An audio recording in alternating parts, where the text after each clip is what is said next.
بسم الله الرحمن الرحيم الحمد لله والصلاة والسلام على رسول الله أما بعد السلام عليكم ورحمة الله وبركاته الله تبارك وتعالى حمد sanolarimiz payg'ambarimiz Muhammad Mustafa sallallohu alayhi va sallamga durud salovat salomlarimiz bo'lsin azizlar. Bugun mana Sayyidul Ayyom hajr masokin bo'lgan ulug' kunda Alloh taolo siz bizlarni mana shunday bir Allohning o'zini baytidan bir baytda ko'rishlik baxtiga muyassar qildi. Allohga hamd bo'lsin. Payg'ambarimiz sollallohu alayhi va sallamga esa siz bizlardan durudlar, salovat va salomlarimiz bo'lsin. Muhtaram azizlar, bugun juma suhbatimiz inshaalloh qalb pokligi, ruhiy tarbiya asosidir degan mavzuda bo'ladi. Alloh qodir qilganicha, ilmimiz yetganicha bu haqda bayon qilib berishlikni lozim topdik. Alloh taolo barchalarimizga bugungi bu suhbatlarimizni manfaatli aylasin. Muhtaram azizlar, insonning oilasi tinch bo'lishligi, mahallasi osoyishta bo'lishligi, jamiyatni rivoj topishligi eng avvalo insonning qalbiga bog'liq bo'lgan eng katta omillardan hisoblanadi. Chunki agar insonning qalbi pok bo'lsa, qalbi salomat bo'lsa, albatta u insonning oilasi tinch bo'ladi. Mahallaga totuvlik bo'ladi. Mahallaga ko'p foydasi tegadi. Va jamiyat rivojiga albatta ana shunday bir inson hissa qo'shadi. Shunday ekan, insonning qalbi salomatligi nimadan nishona bo'ladi desa, avvalo insonning qalbi salomat bo'lsa, eng avvalo insonlar o'rtasidagi muomalasi go'zal bo'ladi.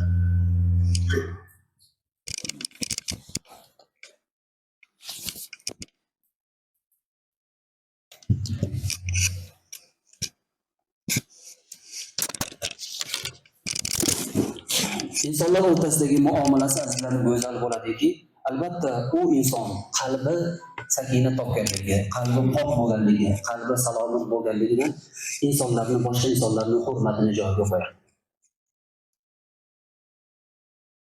Qalb sog'lom bo'lgan inson albatta haqiqiy ma'nodagi baxtga erishadi. İnson doimo moddiyat bilan baxtga erisha olmaydi. Mana yildan yilga ko'ryapmiz. 15 yil, 20 yil, 30 yil oldingi holatimizni qarang. Kundan kunga rivoj topyapmiz, kundan kunga har jihatlardan demak farovon hayot bo'lyapmiz.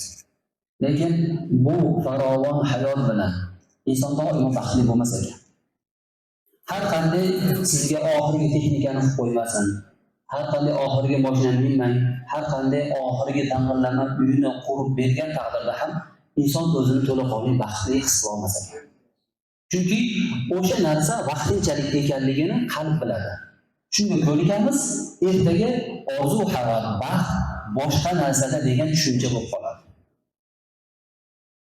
Insonning tabiatidan moddiy farovonlikka ehtiyoji bor. Bu tabiiy hol. Hamma moddiy farovonlikni chiroyli qilib, oiladagi sharoitim, ish joyim, tagimdagi mashina deb harakat qiladi. Bu endi ayb emas. Hammani insoniyatda tabiatidagi bor hislat. Lekin shu bilan bir qatorda azizlar, mana bu bir baxtga erishishlik uchun inson eng avvalo odamlar o'rtasida mehr-oqibat, o'zaro ishonch, insof, adolatli bo'lishligi uchun qalbi sog'lom bo'lishligi lozim ekan. Qalb sog'lom bo'lsa, ana unda haqiqiy ma'nodagi baxtni inson his qila olar ekan. Bu borada Alloh taolo kalomida marhamat qiladiki, a'udhu billahi minash shaytonir rojim. Bismillahir rohmanir rohim.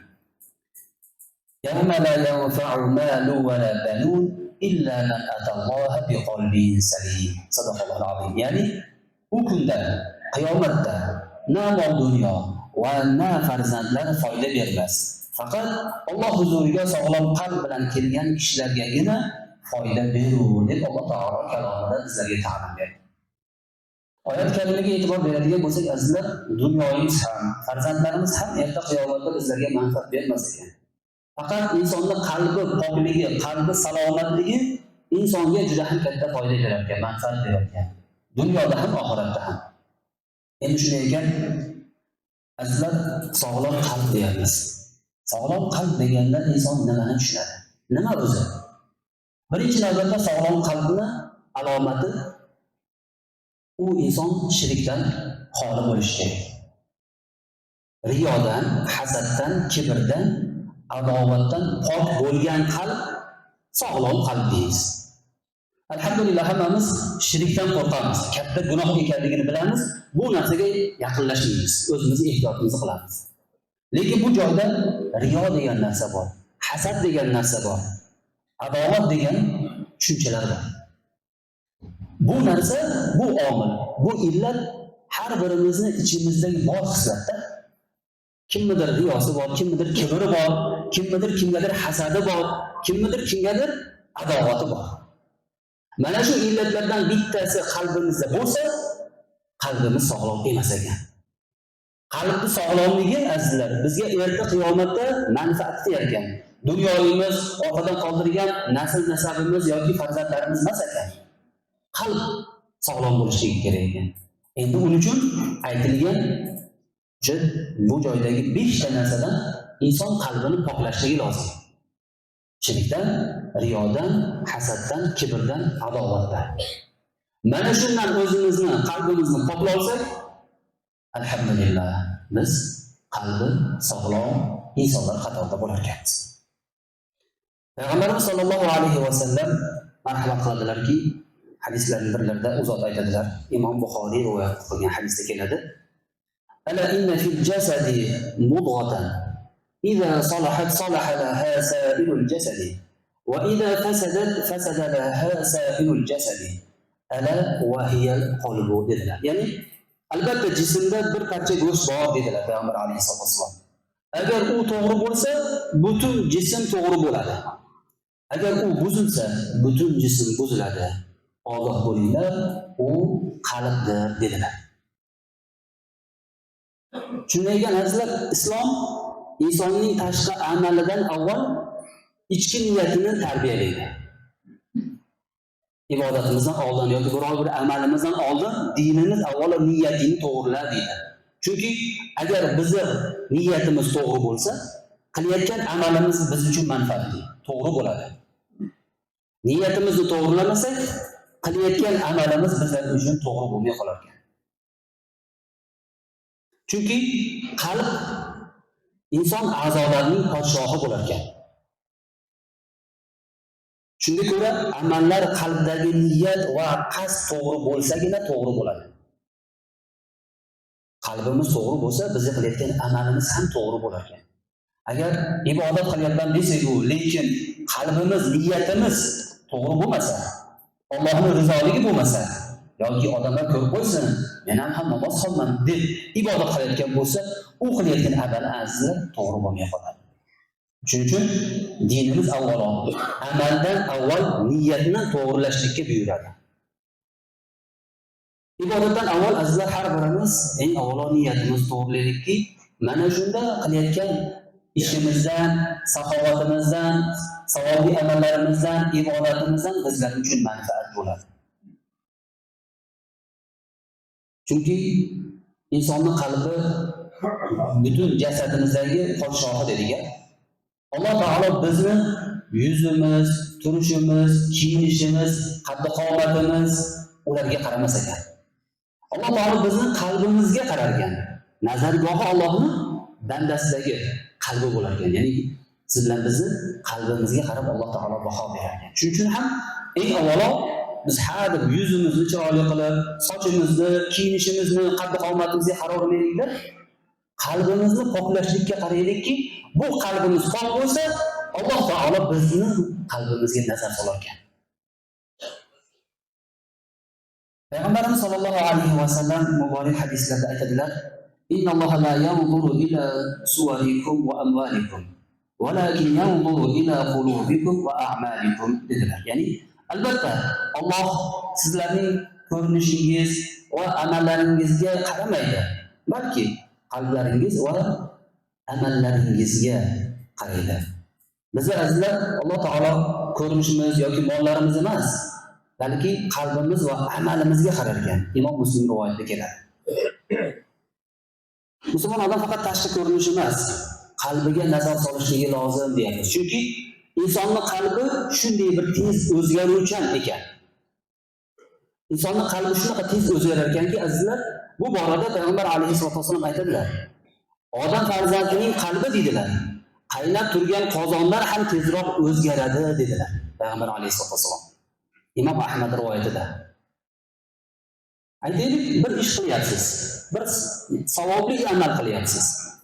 Shu ishni qilyapsiz-ku, niyatingizda odamlar ko'rsin, odamlar gapirsin degan bir o'y hayot o'tdi. Shu niyatingiz buzilishiga sabab bo'ladi. Avvalida Xudoning rizoligi uchun deb qildingiz. Lekin qilish ana shu savobli ish qilishning asnosida qalbingiz ozgina o'zgardi. Qalbingizga riyo tushdi, kibr tushdi yoki odamlar gapirsin degan o'y tushdi. Mana shu natijasida azizlar qalb o'zgarar ekan, niyat ham o'zgarib qolar ekan. Yoki namoz o'qiyapsiz, Xudo uchun deb o'qishni boshladingiz, lekin shayton sizga shunday vasvasa qildiki, atrofingdagilarga qara. Ular senchalik namoz o'qimayapti, senchalik uzoq ibodat qila olmayapti degan vasvasani olib keldi. Siz shu vasvasada yana ham ibodatingizni ko'paytirib oldingiz, odamlar ko'rib qo'ysin deb.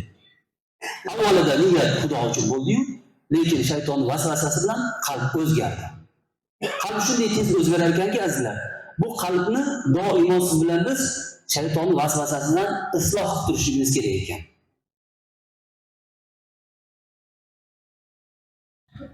Buning uchun inson doimo o'zini tergab turishligi lozim azizlar. Ulamolarimiz qalbni buzilishiga sabab bo'ladigan omillarni ba'zilarini aytib o'tganlar. Qalbimiz sof holatda, qalbimizni pok holatda ushlab turishligi uchun doimo inson o'zini qalbni buzadigan illatlardan saqlab turishligi lozim ekan. Birinchi navbatda qalbni buzishga sabab bo'ladigan omillarning bittasi Allohning zikridan g'ofil bo'lish. Inson qanchalik Allohning zikridan uzoqlashsa, qalb qorayib boradi. Qalb qoraygandan keyin insonning qalbiga Allohning nuri tushmay qoladi. Nur tushmagandan keyin endi azizlar Allohdan uzoqlashiladi. Qur'oni Karimda Alloh taolo marhamat qiladiki, Qof surasining 37-oyatida Alloh marhamat qiladi. Astagfiru billah, inna fi zalika la zikra liman kana lahu qalbun aw alqa as-sam'a wa huwa shahid. Sadaqallohu azim. Ya'ni albatta bunda uyg'oq qalb egasi bo'lgan yoki o'zi hozir bo'lib quloq tutgan kishi uchun eslatma bordir deb Alloh marhamat qildi. Sizlar biz doimo ibodat bilan mashg'ul bo'lishligimiz, tafakkur qilib turishligimiz lozim.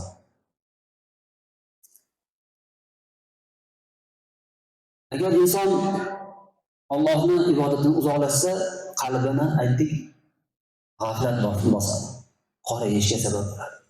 Insonning qalbi qoraysa, Alloh uni qalbidan nazarini oladi.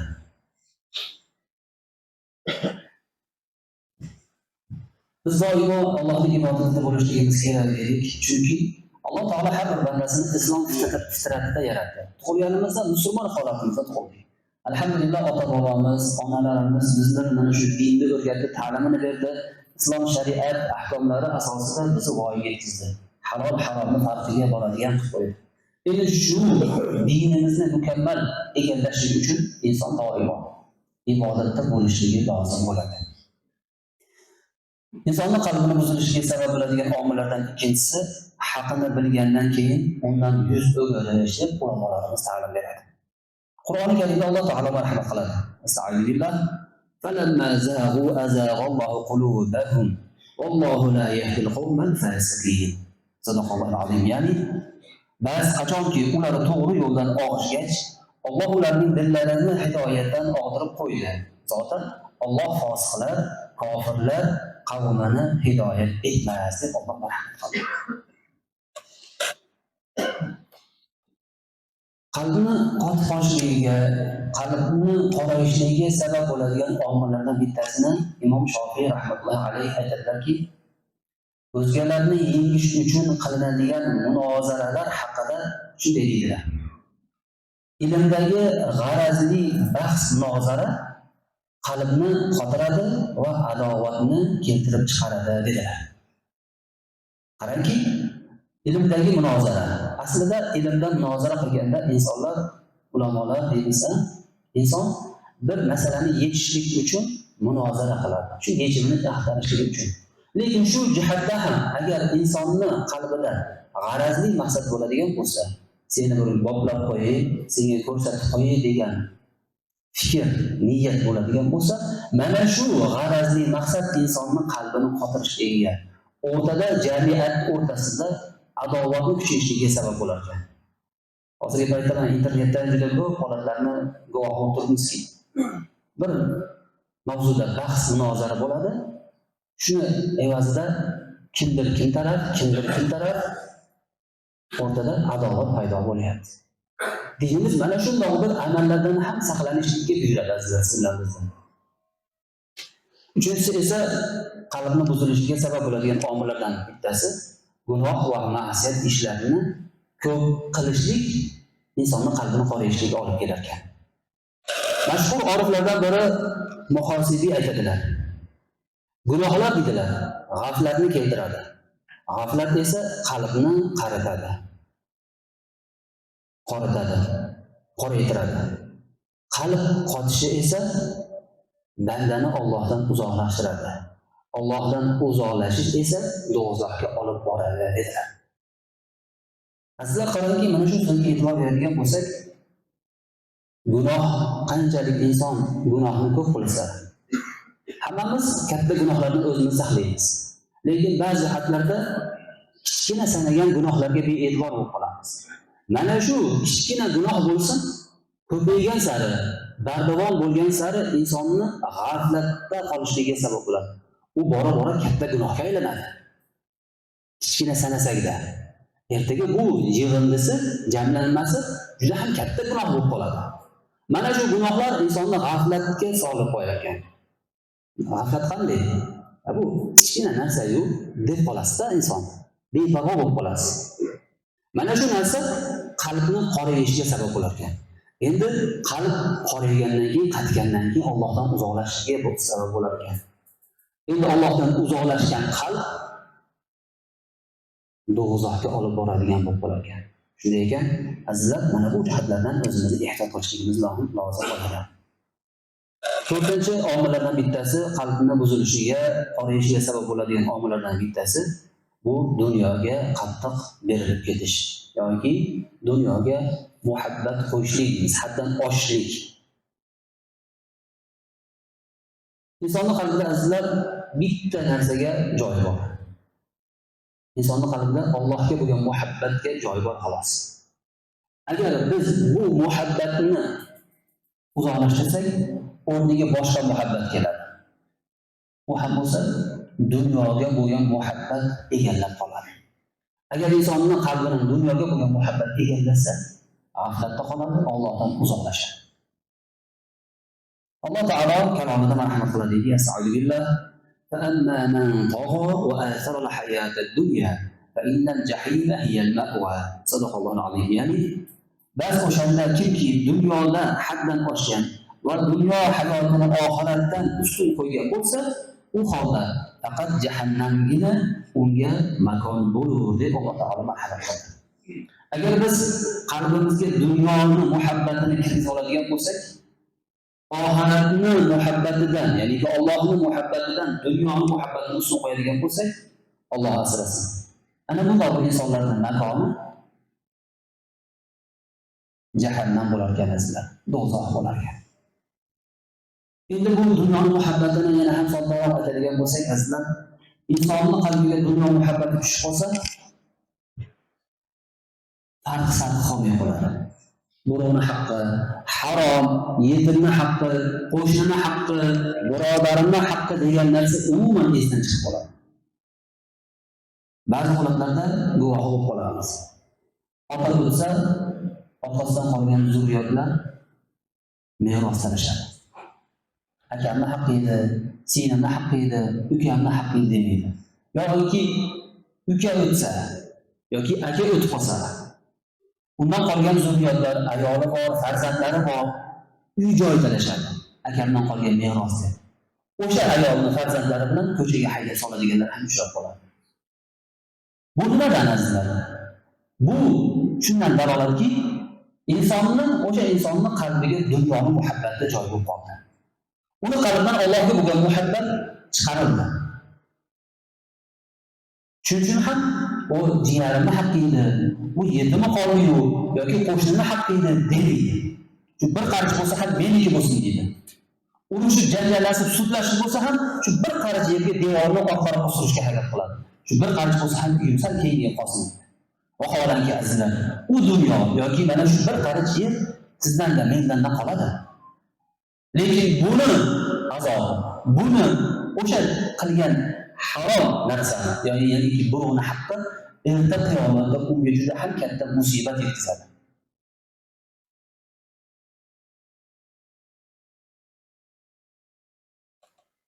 Qalbni buzilishiga sabab bo'ladigan omillardan yana biri haddan tashqari orzu havasga berilish ham insonning qalbini qoraytirar ekan. Haddan tashqari orzu havas qilishlik azizlar insonni aldanishiga sabab bo'ladi. Chunki o'lim har lahzadan yonma-yon keladi. Har lahza kelib qolishligi mumkin. Inson faqat orzu havas bilan, ya'niki haddan oshib dunyoga beriladigan bo'lsa, yutkizib qo'yadi. Nimani? Oxiratni boy berib qo'yadi. Faqat bu dunyoga obod bo'lsin, shuni qilib olay, buni qilib olay, o'g'lim uyini olay, bu mashina olay, boshqa deb turib, zimmasidagi farz bo'lgan amallarni kechiktiradi. Buni natijasida esa inson bu dunyosini, ya'ni oxiratni boy berib qo'yadi. Bu dunyoni obod qilaman deydi. Payg'ambar alayhisolatu vasallam muborak hadislarda aytadilarki, qari insonning qalbi dedilar, ikki narsada yosh bo'lib qolaveradi dedilar. Birinchisi dunyo muhabbati, ikkinchisi uzoq umid qilishda dedilar. Imom Buxoriy rivoyatlarida keladi. Shuning uchun azizlar juda ham uzoq orzu havas qilishlik ham yaxshi emas ekan. Insonning orzu havasi azizlar, xoya havas emas, ko'p holatda insonni gunohga, isrofgarchilikka undab qo'yadi. To'y qiladi inson. Orzu havasi bor deydi. Puli yo'q bo'lsa, kerak bo'lsa qarz havola qilib bo'lsa ham bir narsalarni qiladi. Oddiygina, soddagina, qurbi yetganicha qilsa bo'ladi. Lekin orzu havas degan narsa bor-da insonlar o'rtasida. Odamlar gapirsin degan, hamma havas qilsin degan narsa bor. Odamlar qilyapti-yu, men ulardan kammasman degan fikr bor. Mana shu dunyoga ortiqcha muhabbat qo'yishlik, xoya havasini ketidan yurishlik insonni tubanlikka tushirib qo'yadi. Qarz havola qiladi, ertaga umrining oxirigacha shu yukni qarzni yelkasiga olib yashaydi. Bu kimga manfaat? Dunyomizga ham, oxiratimizga ham zarar. Chunki o'sha qarzni uzaman deb ertaga kech mehnat qiladi. Kerak bo'lsa vaqtida ibodatini ham qila olmaydi. Vaqtida oilasiga e'tibordan qarata olmaydi. Farzand tarbiyasini umuman vaqti bo'lmay qoladi. Chunki seni uylaganing shuncha qarz bo'ldi, endi buni to'lash kerak. Kerak bo'lsa farzandini uzoq yurtlarga jo'natadi. O'shaning natijasida ertaga er-xotin yosh oilalar o'rtasida urush janjal bo'ladi. Qarangki, orzu havas deb boshlangan, yaxshi niyatlar bilan boshlangan ish oxiri o'sha farzandlarning ajriga ham sabab bo'lib qoladi ba'zan. Shuning uchun azizlar, orzu havas juda ham ko'p isrofgarchiliklarga sabab bo'ladi. Insonni qalbini qotishligiga sabab bo'ladigan omillardan ham bittasi shariat ruxsat bergan ishlardan haddan oshlik ham insonning qalbini qorayishligiga sabab bo'lar ekan. Shariatimiz nimaga ruxsat bergan? Shariatimiz yeb ichishga, kiyinish, kulish, xursandchilikka ruxsat bergan. Lekin mana shu borada haddan oshlik dinimizda mumkin emas. Bu qalbni qorayishiga, qalbni qotishiga sabab bo'ladi. Qo'yganingizdan keyin ham yo'q, nima bo'ladi? Semirasiz. Qorin to'q bo'lgandan keyin uyqu keladi. Faqat uxlaysiz. Bo'ldi. Na dunyongizga, na oxiratingizga bir manfaati yo'q. Haddan tashqari ko'p ichishlik bo'lsin, yeb ichishlik bo'lsin, yoki kiyinishlik, yoki kulishlik ham azizlar va deb har narsa bo'lar bo'lmas narsaga kulaverishlik ham qalbni qorayishiga sabab bo'lar ekan.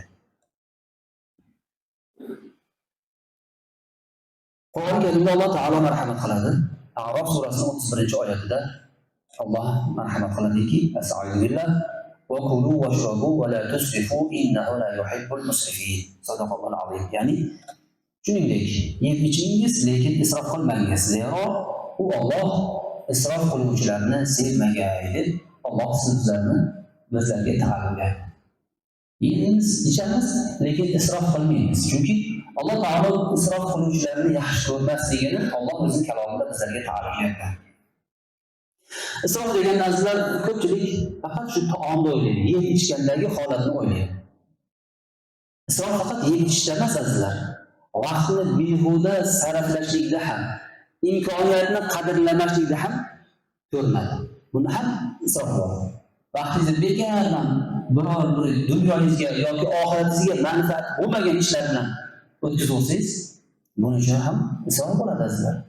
Bu sababdan ham Allohning huzuriga borganda so'ralamiz. Faqat yeb ichish emas, azizlar, isrof degan.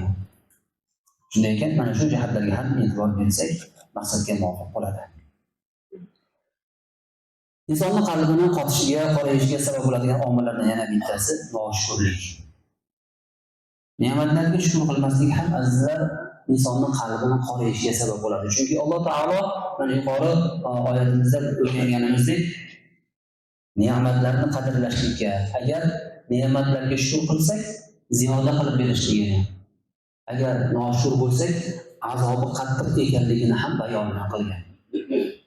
Shunday ekan, Allohning bergan ne'matlarga shukr qilishimiz lozim ekanki, bu borada Muhammad ibn Abdulloh shunday dedilar: "Mo'minning ishi ajablanarlidir" dedilar. Uning har bir ishida yaxshilik bor deb aytadilar. Agar unga ne'mat yetsa, ya'niki musulmonga bir ne'mat yetsa, shukr qiladi va bu uning uchun yaxshilik bo'ladi. Agar musibat yetsa, sabr qiladi. Bu ham uning uchun yaxshilikdir deb aytdilar. Imom Muslim rivoyatida keladi. Boshqa bir hadis sharifda Payg'ambar alayhisolom bir kuni sahobiylarga yuzlanib aytdilarki, "Bugun tongni qanday otdirdinglar?" deb Payg'ambar alayhisolom sahobiylarga savol berdilar. Shunda sahobiylar javob berishdi: "Ey Allohning rasuli, biz bugun tongni Allohga iymon keltirgan holatda kutib oldik, otdirdik" deganlarida Rasulimiz so'radilar: "Iymoningizning nishonasi nima?" dedilar. "Sizlar iymon bilan tong otdirdik deyapsizlar. Buni nishonasi nima?" deb so'raganlarida sahobiylar javob berishdi: "Boshimizga biror bir yaxshilik kelsa, shukr qilamiz. Biror bir musibat yetsa, bunga sabr qilamiz. Ajal kelsa, o'lim kelsa, bunga rozi bo'lamiz" dedilar. Shunda Payg'ambarimiz sollallohu alayhi vasallam aytdilarki, "Sizlar bugungi tongni haqiqiy ma'nodagi musulmon holatingizda, ya'ni iymoniy holatda tong otdirdinglar" dedilar. Siz bilan bizga ham azizlar bu ta'lim. Tong otdirdingmi? Endi bizga keladigan har bir narsaga sabr qilishligimiz, shukr qilishligimiz kerak. Yaxshilik bo'lsa ham Allohdan, musibat yetsa ham Allohning taqdiroti ekan. Sabr qilamiz. Har qanday holatda shukr qilsak, sabr qilsak, bizning manfaatimiz. Va endi qazoga qadar bo'ladigan bo'lsa, unga albatta har birimiz rozi bo'lamiz.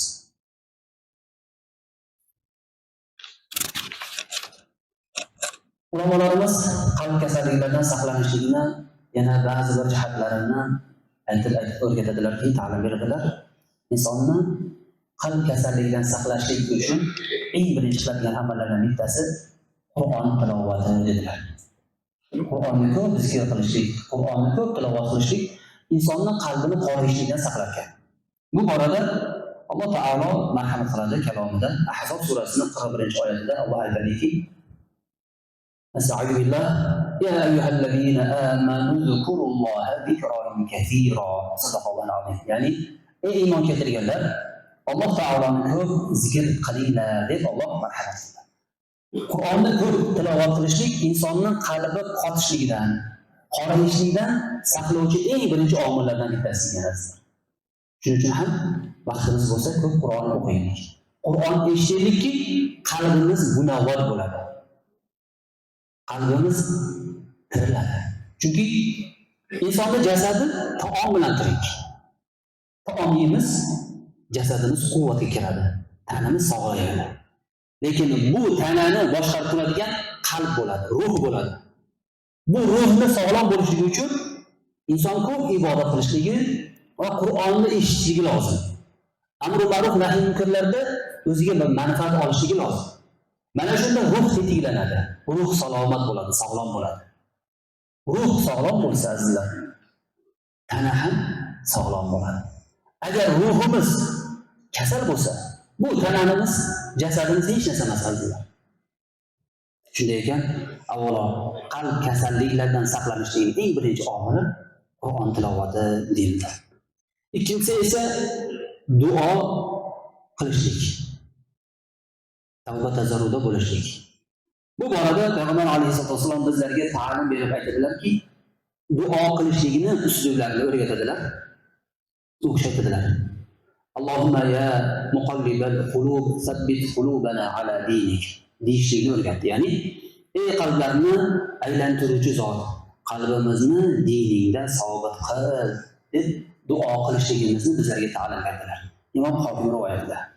Boshqa bir hadis sharifda Payg'ambar alayhisolatu vasallam duo qilishlik borasida ta'lim beradilarki, Allohumma musarrifal qulub, sarrif qulubana ala ta'atik deyishlikni ham ta'lim berdilar. Imom Muslim rivoyatida. Ya'ni, ey qalblarni buruvchi zot, qalbimizni ibodating tomonga bur deb duo qilishlikni bizlarga ta'lim berdilar. Shunday ekan azizlar, har bir inson mana shunday bir amallarda, Qur'on tilovati, duolarda bardavom bo'lishligi bilan bir qatorda inson o'zini doimo tergab turishligi ham lozim bo'lar ekan. Mana shu tergashlik insonning qalbini salomat bo'lishligiga sabab bo'lar ekan. Umar roziyallohu anhu, mashhur xalifa, odil xalifa. U zot har kecha o'zlariga bir savol berar ekanlar. Bugun kuni bilan nima ish qilding? Kimlarga yordam berding? Kimlarni og'irini yengil qilding? Qanday savobli amallar qilding degan savolni o'ziga berar ekanlar. Din uchun, ummat uchun nima qilgan ekanligini o'ziga savol berar ekanlar. Siz bilan bizga ham azizlar bu ta'lim. Kech kirganda har birimiz bir kun vaqt o'tkazdik. Bir tafakkur qilaylik. Bugun nimalarni qildik? Ibodatni vaqtida qila oldimmi? Ota-onamni ziyoratini qila oldimmi? Qo'shni haqqini ado qila oldimmi? Ishga borganda ishimni sodiqlik bilan, ya'niki, ish yuzasidan qilsam bo'ldi emas, o'sha qilayotgan ishimizni muhabbat bilan bajara oldimmi? Dinga, jamiyatimga, oilam uchun nima qila oldim degan bir savolni o'zimizga berishligimiz lozim. Agar mana shu savolga javob topa olsak, alhamdulillah, kunimiz xayriyatli o'tibdi. Lekin topa olmasak-chi, vaqtimizni zoya ketkazgan bo'lamiz. Musulmonning amali dunyosiga ham manfaat yetkazsin, oxiratiga ham manfaat bo'lsin. Musulmonlar faqat dunyosi uchun yashamaydi, oxirat uchun yashaydi, lekin dunyosini ham obod qiladi. Chunki Alloh taolo siz bilan biz bandalarni bu dunyoni obod qilishlik uchun yaratdi. Obod qilishlik uchun eng avvalo bizning qalbimiz pok bo'lishi kerak, salomat bo'lishi kerak. Qalbi salomat bo'lgan insondan yomonlik chiqmaydi. Qalbi salomat bo'lgan insondan yomonlik chiqmaydi. Chunki qalb salomatligi birinchi navbatda aytilgan kibrdan, hasaddan, baxillikdan, yana boshqa bir jihatlardan omonda bo'lishligi lozim. Agar shu narsalardan qalbimiz omonda bo'lsa, alhamdulillah, qalbimiz salomat ekan. Alloh tabaraka va taolo barchalarimizni qalb salomatligini Alloh o'zi nasib etsin. Qilayotgan har bir ishimizda Alloh o'zi madadkor bo'lsin. Parvardigoro barchalarimizni bu eshitgan suhbatlarimizga amal qilishlik baxtini ham Alloh o'zi nasib etsin. سبحانك اللهم وبحمدك أشهد أن لا إله إلا أنت وأستغفرك وأتوب إليك